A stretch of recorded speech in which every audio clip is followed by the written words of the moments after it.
ತಾಲೂಕಿನ ನಿಲಗಲ್ ಸಂಸ್ಥಾನ ಬೃಹನ್ಮಠದಲ್ಲಿ ಶ್ರೀಮಠದ ಹಿರಿಯ ಪೂಜ್ಯರಾದ ಪೂಜ್ಯ ಶ್ರೀ ಪಂಚಾಕ್ಷರಿ ಶಿವಾಚಾರ್ಯ ಮಹಾಸ್ವಾಮಿಗಳವರ 75ನೇ ಜನ್ಮ ದಿನೋತ್ಸವದ ಅಮೃತ ಮಹೋತ್ಸವ, 155 ತುಲಾಭಾರ, ನೂತನ ಮಹಾರಥೋತ್ಸವ, ಸಾಮೂಹಿಕ ವಿವಾಹ, ಅಯ್ಯಾಚಾರ ಹಾಗೂ ಶ್ರೀದೇವಿ ಮಹಾಪುರಾಣ ಪ್ರವಚನ ಕಾರ್ಯಕ್ರಮವನ್ನು ಕಿರಿಯ ಪೂಜ್ಯ ಶ್ರೀ ಅಭಿನವ ರೇಣುಕಾ ಶಾಂತಮಲ್ಲ ಶಿವಾಚಾರ್ಯ ಮಹಾಸ್ವಾಮಿಗಳವರ ಅಧ್ಯಕ್ಷತೆ ಮತ್ತು ನೇತೃತ್ವದಲ್ಲಿ ಹಮ್ಮಿಕೊಳ್ಳಲಾಗಿದೆ. ಕಾರ್ಯಕ್ರಮದ ದಿವ್ಯ ಸಾನ್ನಿಧ್ಯವನ್ನು ಬಿಚ್ಚಾಲಿ ಮಠಮಾರಿ ಪೂಜ್ಯ ಶ್ರೀ ವೀರ ತಪಸ್ವಿ ವೀರಭದ್ರ ಶಿವಾಚಾರ್ಯ ಮಹಾಸ್ವಾಮೀಜಿ, ಸೋಮವಾರಪೇಟೆ ಹಿರೇಮಠದ ಪೂಜ್ಯ ಶ್ರೀ ಅಭಿನವರಾಜೋಟಿ ವೀರ ಶಿವಾಚಾರ್ಯ ಮಹಾಸ್ವಾಮೀಜಿ, ಮಾನವಿ ಕಲ್ಮಠದ ಪೂಜ್ಯ ಶ್ರೀ ವಿರೂಪಾಕ್ಷ ಪಂಡಿತಾರಾಧ್ಯ ಶಿವಾಚಾರ್ಯ ಮಹಾಸ್ವಾಮೀಜಿ, ಸುಲ್ತಾನ್ಪುರ ಶ್ರೀಮಠದ ಪೂಜ್ಯ ಶ್ರೀ ಶಂಭು ಸೋಮನಾಥ ಶಿವಾಚಾರ್ಯ ಮಹಾಸ್ವಾಮೀಜಿ, ನವಲ್ಕಲ್ ಶ್ರೀಮಠದ ಪೂಜ್ಯ ಶ್ರೀ ಸೋಮನಾಥ ಶಿವಾಚಾರ್ಯ ಮಹಾಸ್ವಾಮೀಜಿ, ಮಂಗಳಾರಪೇಟೆ ಶ್ರೀಮಠದ ಪೂಜ್ಯ ಶ್ರೀ ವೀರ ಸಂಗಮೇಶ್ವರ ಶಿವಾಚಾರ್ಯ ಮಹಾಸ್ವಾಮೀಜಿ, ಹರಳಹಳ್ಳಿ ಪೂಜ್ಯ ಶ್ರೀ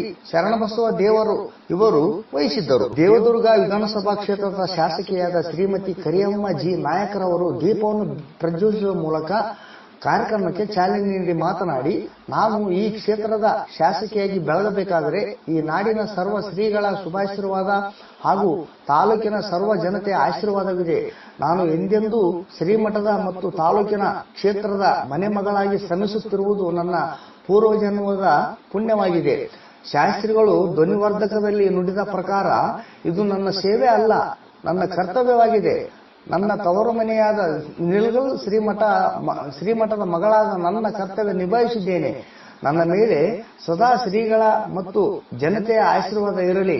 ಬೇರೆ ಕಾರ್ಯಕ್ರಮದ ನಿಮಿತ್ತ ಬೆಂಗಳೂರಿಗೆ ಹೋಗಬೇಕಾಗಿದೆ. ಕಾರ್ಯಕ್ರಮದ ಮುಕ್ತಾಯದ ಒಳಗೆ ಒಂದು ದಿನ ಸಂಪೂರ್ಣ ಪುರಾಣ ಪ್ರವಚನದಲ್ಲಿ ಭಾಗವಹಿಸಿ ಆಧ್ಯಾತ್ಮಿಕದಲ್ಲಿ ಭಾಗಿಯಾಗುತ್ತೇನೆ. ಯಾಕೆಂದರೆ ಮನುಷ್ಯರಿಗೆ ಮನಃಶಾಂತಿ ದೊರೆಯಬೇಕಾದರೆ ಆಧ್ಯಾತ್ಮ ಚಿಂತನೆ ಶಿವಧ್ಯಾನದಿಂದ ಮಾತ್ರ ಸಾಧ್ಯ ಎಂದು ಹೇಳಿದರು.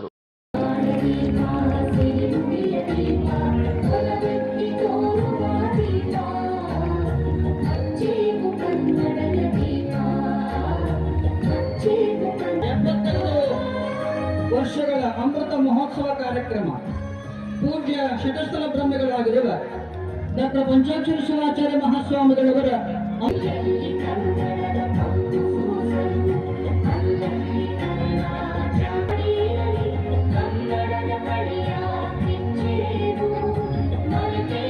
ನಿಜವಾಗಲೂ ಈ ಒಂದು ಕಾರ್ಯಕ್ರಮದಲ್ಲಿ ಒಬ್ಬ ಶಾಸಕರಾಗಿ ಈ ಒಂದು ಕಾರ್ಯಕ್ರಮವನ್ನು ಉದ್ಘಾಟಿಸಿ ಗುರುಗಳ ಆಶೀರ್ವಾದವನ್ನು ಪಡೆದಿದ್ದು ನನ್ನ ಪೂರ್ವಜನ್ಮದ ಪುಣ್ಯನಂತ ಒಂದು ಸೌಭಾಗ್ಯನಂತ ನನ್ನ ಭಾವನೆ.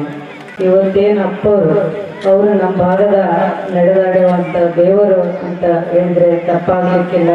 ಯಾಕಂದರೆ ಅವರು ಸದಾ ಈ ಒಂದು ಮಠದಲ್ಲಿ ಯಾವಾಗಲೂ ಸದಾ ಕಾರ್ಯಕ್ರಮಗಳಿರ್ತವ.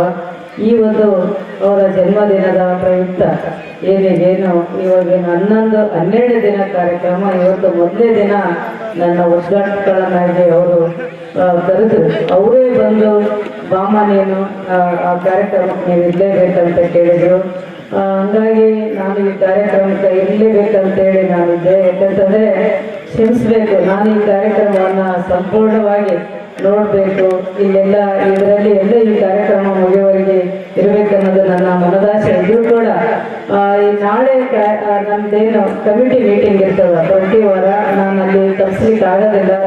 ಕರಣ್ಮ ಸೇವೆ ಇಲ್ಲ ಅಂತೇಳಿ ಇದು ಪ್ರತಿಯೊಬ್ಬರ ಸೇವೆ ಇದು. ಯಾಕಂದರೆ ಈ ಊರಿನ ಮಗಳಾಗಿ ನನ್ನ ಕರ್ತವ್ಯ ನಾನು ಮಾಡಿದೆ ಅಂತ ಹೇಳೋಕ್ಕಾಗೋದಿಲ್ಲ. ಇಲ್ಲ, ನನ್ನ ತಾಲೂಕಿನ ಜನರ ಆಶೀರ್ವಾದದಿಂದ ನಾನೇನಾದರೂ ಸೇವೆ ಮಾಡೋಕ್ಕೆ ಅವಕಾಶ ಸಿಕ್ಕದಂತ ನನ್ನ ಭಾವನೆ. ಹಾಗಾಗಿ ಇವತ್ತು ಇಂಥ ಪುಣ್ಯದ ಕಾರ್ಯಕ್ರಮಗಳು ಇವತ್ತೆಲ್ಲ ಪಂಚಪೀಠಾಧೀಶರು ಇವತ್ತೆಲ್ಲ ನಮ್ಮ ಬಂದು ನಮ್ಮೆಲ್ಲ ಪಾಪಗಳು ಅಂತ ನಾವೆಲ್ಲರೂ ಪಾವನಾಗ್ತೀವಿ. ಇದೆಲ್ಲ ನಮ್ಮ ಸೌಭಾಗ್ಯ ಅಂತ ನನ್ನ ಭಾವನೆ. ಸತತವಾಗಿ ನಡೆಯುವಂಥ ಕಾರ್ಯಕ್ರಮದಲ್ಲಿ ನಾನು ಕೂಡ ಯಾವುದಾದ್ರೂ ಒಂದು ಕಾರ್ಯಕ್ರಮ ಒಂದಿನ ಬಂದು ಸಂಜೆವರೆಗೂ ಇಲ್ಲಿದ್ದು ಆ ಕಾರ್ಯಕ್ರಮದಲ್ಲಿ ಭಾಗವಹಿಸ್ತೀನಿ. ತಮಗೆ ಗೊತ್ತಿದ್ದ ಪ್ರಕಾರ ನಿಜವಾಗ್ಲೂ ನನಗೆ ಭಾಳಷ್ಟು ಕೆಲಸಗಳಿರೋದ್ರಿಂದ ನಾನು ಅನಿವಾರ್ಯ ಎಲ್ಲ ಕಾರ್ಯಕ್ರಮದಲ್ಲಿ ಭಾಗವಹಿಸುವಂಥದ್ದು ಇರೋದ್ರಿಂದ ಒಂದು ಸ್ವಲ್ಪ ನಾನು ಬೇರೆ ಒಂದು ಕಾರ್ಯಕ್ರಮಕ್ಕೆ ಹೋಗೋಂಥದ್ದು ನನ್ನ ಒಂದು ಕರ್ತವ್ಯ ಕೆಲಸಕ್ಕೆ ಹೋಗೋಂಥದ್ದು ಇರೋದ್ರಿಂದ ತಾವೆಲ್ಲ ನನಗೆ ಅಪ್ಪಣೆ ಕೊಡಬೇಕು. ನಮ್ಮ ಮನೆಯಲ್ಲಿ ಒಂದು ಹೋಮ ಇತ್ತು. ಅಂತ ಸಂದರ್ಭದಲ್ಲಿ ನಮ್ಮ ಜಾಟಗಲ್ 4 ಮಠದ ಒಂದು ಗುರುಗಳು ಮತ್ತೆ ಸೋಮರ್ಪೇಟ್ ಟಾಪ್ನವರು ನಮ್ಮ ನಿಲಗಲ್ಲಪ್ಪ ಅವರು ಎಲ್ಲರೂ ಬಂದು ನಮ್ಮ ಮನೆಗೆ ಒಂದು ಗಣೇಶನ ಪ್ರತಿಷ್ಠಾಪನೆ ಮತ್ತೆ ಒಂದು ಹೋಮ ಎಲ್ಲ ಮಾಡಿ ಬಹಳ ಸಂತೃಪ್ತಿಯಿಂದ ಅವರು ನನಗೊಂದು ಆಶೀರ್ವಾದ ಮಾಡಿದ್ರು. ಅದೇ ಆಶೀರ್ವಾದನೇ ಇವತ್ತು ನಿಮ್ಮ ಮುಂದೆ ನಾನು ಶಾಸಕರಾಗಿ ನಿಂದ್ರಕ್ಕೆ ಒಂದು ಅವಕಾಶ ಸಿಕ್ಕದ ಅನ್ನೋಂಥದ್ದು ನಿಜವಾಗ್ಲೂ ಯಾವಾಗ್ಲೂ ನಾನು ನೆನೆಸ್ಕೊಳ್ತಿರ್ತೀನಿ. ಭಾವ ಮಾಡೋದಿಲ್ಲ. ಎಲ್ಲರೂ ಬಡವರಿರ್ಲಿ ಶ್ರೀಮಂತರಿರ್ಲಿ ಎಲ್ಲರಿಗೂ ಒಂದೇ ಭಾವನೆಯಿಂದ ಒಂದೇ ಮನಸ್ಸಿನಿಂದ ಅವರು ಆಶೀರ್ವಾದ ಮಾಡ್ತಾರ. ನಿಜವಾಗ್ಲೂ ಅಂತ ಒಂದು ದೇವ್ರನ್ನ ಪುಣ್ಯಾತ್ಮರನ್ನ ಪಡೆದದ್ದು ನಮ್ಮೆಲ್ಲರ ಸೌಭಾಗ್ಯ. ಈ ಕಾರ್ಯಕ್ರಮ ಯಶಸ್ವಿ ಮಾಡ್ರಿ. 11 ದಿನ ಸತತವಾಗಿ ಎಲ್ಲರೂ ಸೇವೆ ಮಾಡ್ರಿ. ನಾನು ಕೂಡ ನಿಮ್ಮೆಲ್ಲರ ಜೊತೆಯಲ್ಲಿ ಈ ಮಠದ ಜೊತೆಯಲ್ಲಿ ಇರ್ತೀನಿ ಅಂತ ಹೇಳ್ತಾ ಪೂಜ್ಯ ಶ್ರೀ ವೀರಭದ್ರ ಶಿವಾಚಾರ್ಯ ಮಹಾಸ್ವಾಮೀಜಿಯವರು ತಮ್ಮ ಧರ್ಮ ಸಂದೇಶದಲ್ಲಿ ಇದು ಪೂಜ್ಯ ಶ್ರೀ ಪಂಚಾಕ್ಷರಿ ಶಿವಾಚಾರ್ಯ ಮಹಾಸ್ವಾಮಿಗಳವರ ಕಾರ್ಯಕ್ರಮವಲ್ಲ, ಸಾಕ್ಷಾತ್ ಭಗವಂತನ ಕಾರ್ಯಕ್ರಮವೆಂದು ನಿಮ್ಮ ಸೇವೆ ಸಲ್ಲಿಸಿ ನಿಮ್ಮ ಜೀವನವನ್ನು ಸಾರ್ಥಕ ಮಾಡಿಕೊಳ್ಳಿ ಎಂದು ನುಡಿದರು. ನನಗನ್ನಿಸ್ತತೆ ನಾವು ಪಂಚಾಕ್ಷರಿ ಶಿವಾಚಾರ್ಯರು ಏನು ಮಾಡಬೇಕು ಅದ ಮಹತ್ ಕಾರ್ಯ ಮಾಡಿ ತೋರಿಸ್ತಾರಂದ್ರೆ ಇವರೇ ದೇವರಂತ ತಿಳ್ಕೊಂಡ್ಬಿಟ್ರಿ ಇವತ್ತು. ಯಾಕಂದ್ರೆ ಯೋಗ ಸಮಯ ಮನುಷ್ಯನಿಗೆ ಸಿಗೋದಲ್ಲ, ಘಟ ಎನ್ನುವುದಕ್ಕೆ ಹೇಳಕ್ಕೆ ಬರಂಗಲ್ಲ. ಅದಕ್ಕೋಸ್ಕರವಾಗಿ ಇಂಥ ಮಹತ್ ಕಾರ್ಯ ನಮ್ಮ ಮುಂದೆ ಎಲ್ಲರ ಎದುರಿಗೆ ಮಾಡಿ ತೋರಿಸ್ತಾರೆ ಅಂದ್ರೆ ಅವರೇ ಸಾಕ್ಷಾತ್ ಪರಮೇಶ್ವರ ಅಂತ ತಿಳ್ಕೊಂಡ್ಬಿಡ. ಯಾಕಂದ್ರೆ ಮತ್ತು ಇದಲ್ಲ ಜಗದ್ಗುರುಗಳು ಅವರು ಇವರು ಎಲ್ಲರೂ ಬರ್ತಾರ. ಇಂಥ ಮಹತ್ ಕಾರ್ಯ ನೋಡಿ ನೀವು ಪುಣ್ಯ ಜೀವಿಗಳಾಗಲಿ. ಈ ಸೋಮವಾರಪೇಟೆ ಹಿರೇಮಠದ ಪೂಜ್ಯ ಶ್ರೀಗಳು ತಮ್ಮ ಧರ್ಮ ಸಂದೇಶದಲ್ಲಿ ನೀಲ್ಗಲ್ ಶ್ರೀಮಠದ ಹಿರಿಯ ಶ್ರೀಗಳ 75ನೇ ವರ್ಷದ ಜನ್ಮ ದಿನಾಚರಣೆ 155 ತುಲಾಭಾರ ಕಾರ್ಯಕ್ರಮವನ್ನು ಇಷ್ಟೊಂದು ಅದ್ದೂರಿಯಾಗಿ ಅದರಲ್ಲಿಯೂ ಶ್ರೀದೇವಿ ಮಹಾಪುರಾಣದ ಮೂಲಕ ಆಚರಿಸುತ್ತಿರುವುದು ನಾಡಿನಲ್ಲಿ ಹೊಸ ಅಧ್ಯಾಯವನ್ನು ಸುವರ್ಣಾಕ್ಷರದಲ್ಲಿ ಬರೆಯುವಂತ ಇತಿಹಾಸವಾಗಲಿದೆ. ನಮ್ಮೆಲ್ಲರ ಆರಾಧ್ಯ ದೈವವಾಗಿರುವ ಅಪ್ಪಾಜಿಯವರಿಗೆ ತುಲಾಭಾರ ಮಾಡ್ತಾ ಇದಿರಲ್ಲ, ತುಲಾಭಾರ ಯಾಕಾಗಿ ಮಾಡಬೇಕಂದ್ರೆ ಕುಟುಂಬಸ್ಥರು ತಮ್ಮ ಸಂಸಾರದ ಭಾರವನ್ನು ಇನ್ನೂ ಚೆನ್ನಾಗಿ ಆರೋಗ್ಯ ನೆಮ್ಮದಿಯಿಂದ ನಮ್ಮ ಕುಟುಂಬ ಸಾಗಲಿ ಎಂದು ಆಶೀರ್ವದಿಸು ಗುರುವೇ ಎಂದು ಗುರುವಿನ ಪಾದಕ್ಕೆ ಅರ್ಪಿಸುವುದೇ ತುಲಾಭಾರವಾಗಿರುತ್ತದೆ. ತುಲಾಭಾರಕ್ಕೆ ತಾವು ನೀಡಿರುವ ಭಕ್ತಿ ಕಾಣಿಕೆ ಮತ್ತೆ ನಿಮಗೆ ಯಾವುದೋ ಒಂದು ರೂಪದಲ್ಲಿ ದ್ವಿಗುಣವಾಗಿ ಹಿಂತಿರುಗಿ ಕೊಟ್ಟೇ ಕೊಡುತ್ತಾನೆ ಆ ಗುರು ಎಂಬ ಭಗವಂತ ಎಂದು ನುಡಿದರು. ನೀಲಗಲ್ಲಿನ ಒಂದು ಆಧ್ಯಾತ್ಮದ ವಿಷಯದಲ್ಲಿ ಸುವರ್ಣ ಅಕ್ಷರದಿಂದ ಬರೆದಿರತಕ್ಕಂಥ ಕಾರ್ಯಕ್ರಮ ಯಾವುದಾದರೂ ಇದ್ರೆ ನಮ್ಮ ಅಪ್ಪನ ಕಾರ್ಯಕ್ರಮ ಡಾಕ್ಟರ್ ಪಂಚಾಕ್ಷರಿ ಶಿವಾಚಾರ್ಯ ಅವರ ಅಮೃತ ಮಹೋತ್ಸವ. ಏನ್ರಿ ಎಂಥ ಒಂದು ಕಾರ್ಯಕ್ರಮ. ಈ ಕಾರ್ಯಕ್ರಮ ಬಗ್ಗೆ ಎಷ್ಟು ಹೇಳಿದ್ರು ಕೂಡ ಕಡಿಮೆನೆ.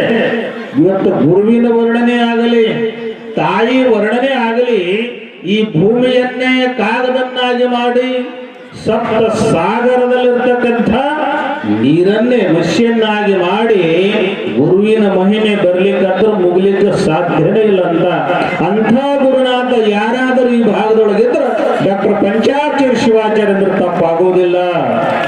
ಎಂಥ ಒಂದು ಬಿರುದೈತ್ರಿ, ಸರಳತೆಯ ಸಹಕಾರ ಮೂರ್ತಿ, ಸರಳತೆಯ ಸಂತ.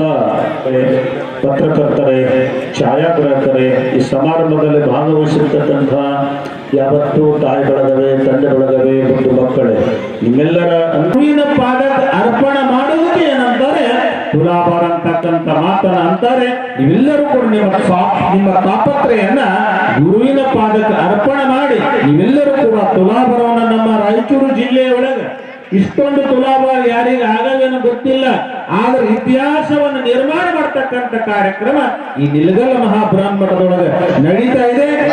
ವೇದಿಕೆಯಲ್ಲಿ ಆಸೀನರಾದ ಸರ್ವಶ್ರೀಗಳಿಗೆ ಪೂಜ್ಯ ಶ್ರೀ ಅಭಿನವ ರೇಣುಕಾ ಶಾಂತಮಲ್ಲ ಶಿವಾಚಾರ್ಯರು ಸನ್ಮಾನಿಸಿ ಗೌರವಿಸಿದರು. ನಂತರ ಕಾರ್ಯಕ್ರಮವನ್ನು ಉದ್ಘಾಟಿಸಿದ ಶ್ರೀಮಠದ ಮಗಳಾಗಿ ಆಗಮಿಸಿದ ಶಾಸಕಿ ಕರಿಯಮ್ಮ ಜಿ ನಾಯಕರವರಿಗೆ ಶ್ರೀಮಠದ ವತಿಯಿಂದ ಸರ್ವಶ್ರೀಗಳು ಸನ್ಮಾನಿಸಿ ನನ್ನತನ ಕಾಣಿಕೆ ನೀಡಿ ಗೌರವಿಸಿದರು. ನಂತರ ಹಿರಿಯ ಶ್ರೀಗಳಿಗೆ ಪ್ರಾರಂಭದಲ್ಲಿ ಸುಮಾರು 15 ತುಲಾಭಾರ ನಡೆಸಿಕೊಟ್ಟರು.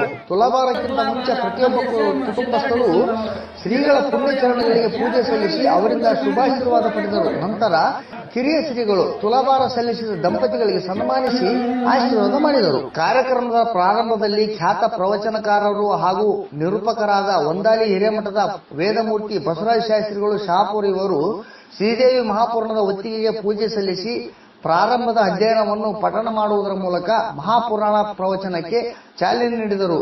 ಇವರಿಗೆ ಗಾಯನದಲ್ಲಿ ಗವಾಯಿಗಳಾದ ಹನುಮಂತ್ ಕುಮಾರ್ ಚಿಕ್ಕೊಟ್ನೆಕಲ್, ತಬಲಾವಾದನದಲ್ಲಿ ಮೌನೇಶ್ ಕುಮಾರ್ ಹಾಲಿವೆ ಅವರು ಸಾಥ್ ನೀಡಿದರು. ವೇದಿಕೆಯಲ್ಲಿ ಸಹ ನಿರೂಪಕರಾಗಿ ಶರಣಪ್ಪ ಮಡಿವಾಳರವರು ಕಾರ್ಯನಿರ್ವಹಿಸಿ ತಮ್ಮ ಸೇವೆ ಸಲ್ಲಿಸಿದರು. ಈ ಸಂದರ್ಭದಲ್ಲಿ ನೀಲಗಲ್ ಶ್ರೀಮಠದ ಕಾರ್ಯದರ್ಶಿಗಳಾದ ಶಾಂತಕುಮಾರ ಸ್ವಾಮಿ, ಸಿದ್ದಾರೆಡ್ಡಪ್ಪಗೌಡ ನಿಲಗಲ್, ಶಿವಲಿಂಗಪ್ಪ ಸಿದ್ದಾರೆಡ್ಡಿ, ಬಾಬುಗೌಡ, ಬಸನಗೌಡ ಹೊಸೂರ್ ಹತನೂರ್, ಶರಣಯ್ಯ ಸ್ವಾಮಿ, ಸಿದ್ದಯ್ಯ ಸ್ವಾಮಿ ನಿಲಗಲ್, ಮಲ್ಲಯ್ಯ ಗುಡ್ದಿನ್ನಿ ನಿಲಗಲ್, ಲಕ್ಷ್ಮಣ್ ಮಡಿವಾಳ್ ನಿಲಗಲ್, ಗಣೇಕಲ್, ಹತನೂರ್, ಕಲ್ಮಾಲ, ಶಿರ್ವಾರ, ಗಬ್ಬೂರು, ದೇವದುರ್ಗ, ಸುಲ್ತಾನ್ಪುರ, ನವಲ್ಕಲ್, ಉಡುಮ್ಗಲ್, ರಾಯಚೂರು ಹಾಗೂ ಸುತ್ತಮುತ್ತಲಿನ ಗ್ರಾಮಗಳ ಸರ್ವ ಸದ್ಭಕ್ತರು, ಗಬ್ಬೂರು ಪೊಲೀಸ್ ಠಾಣೆಯ ಸರ್ವ ಸಿಬ್ಬಂದಿಗಳು ಹಾಗೂ ಪುರುಷರು, ಮಹಿಳೆಯರು, ಯುವತಿಯರು ಹಾಗೂ ಮಕ್ಕಳು ಉಪಸ್ಥಿತರಿದ್ದರು.